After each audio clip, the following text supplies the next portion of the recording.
Hey, good morning. It's Dr. James. I do hope and pray this message finds you and your loved ones peaceful, thriving, and well. And I have one intention for this morning's message. I wanted to fill your heart with thought. Yeah, your heart, not your mind. I want this to drop down about 12 to 14 inches right into your heart space and fill it full of thoughtfulness, a way that you'd love your life to be led, a discernment about how you're living your present life, not with judgment, but a discernment. You step back and say, what would I love to evolve in my life? What would be heroic in a demonstration of my self-love, my self-compassion, my self-care that would give me permission to question where I am right now to help me to elevate where I would love to be? I'm going to share a quote with you from Marcus Aurelius, the Stoic philosopher, who once said, "Do now what nature demands of you. Get right to it if that's in your power. Don't look around to see if people will know about it." That's a really good part.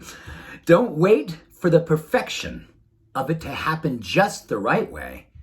Be the way. Oh my goodness. And be satisfied even with the smallest step toward and forward in regard to the outcome as a small thing, but the most important thing. You know, there's a saying goes on. It says that don't let perfect be the enemy of good enough right now. I think all too often, speaking of imperfect, isn't that just great? Oh my gosh, couldn't script that. It's such an interesting time right now, right? I think many of us, as we start to try to figure out the new normal, which is really not so normal, many of us coming out, many of us wondering how much we want to come out, many of us looking at what happened this past couple of years and going, oh my gosh, what did I learn? What did I commit to during the darkest times that I was going to absolutely stand for? What was I going to change? How was I going to transform? How was I going to live up to what I know is my heart's knowing, that thoughtfulness that's in your heart?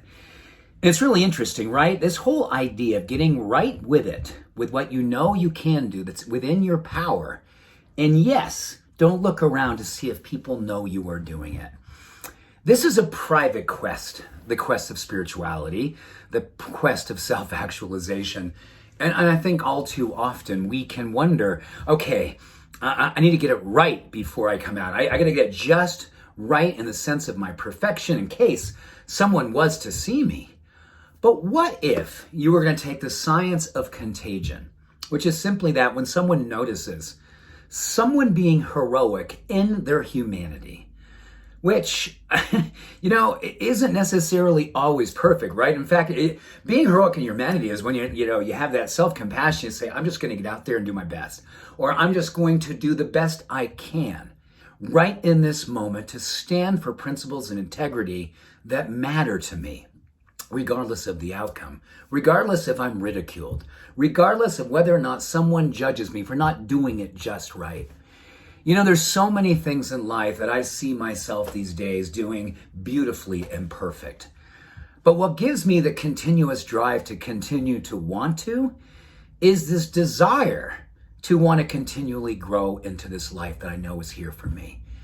And I've never, ever, ever in my life experienced the kind of perfection that I think my mind believes I have to in order to begin something. This whole idea of don't let perfect be the enemy of good enough. I think our heart knows good enough, right? Our heart knows expansion. Our heart knows when it is open to the ideas of the awakening that has to happen for us to be proud of the life that we're living. It never looks perfect. It feels perfect because love and the expansion and the growth of common humanity and recognizing it, cheering for it and standing for it, that feels good to our heart.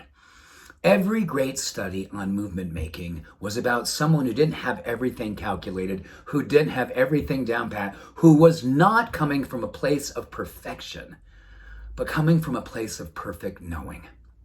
Great distinction. Perfect knowing means that we are absolutely alive to the degree that we serve.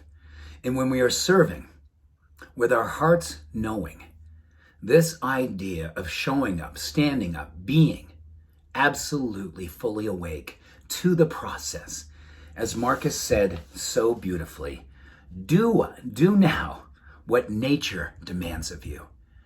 Don't you just know that nature, our heart, is demanding evolution, demanding our transformation, demanding our heroic commitment to standing for our truth, not being good, but being true, not looking to see if anyone is watching and then saying, okay, now is my time to show up and be perfect. Looking inside and saying, now is my time for knowing that good and good enough and stepping forward, evolving and growing and being a student of what all the good things that make you become most alive. That is what I think he's talking about. Don't wait for perfection. Be perfection. Perfection happens in growth. Perfection happens in being human. Perfection happens in moment by moment by moment. So thank you, Marcus. Thank you for standing for your truth, not waiting for perfection, standing for this moment and being who you already are. Much love. All blessings. Have an awesome day. Bye for now.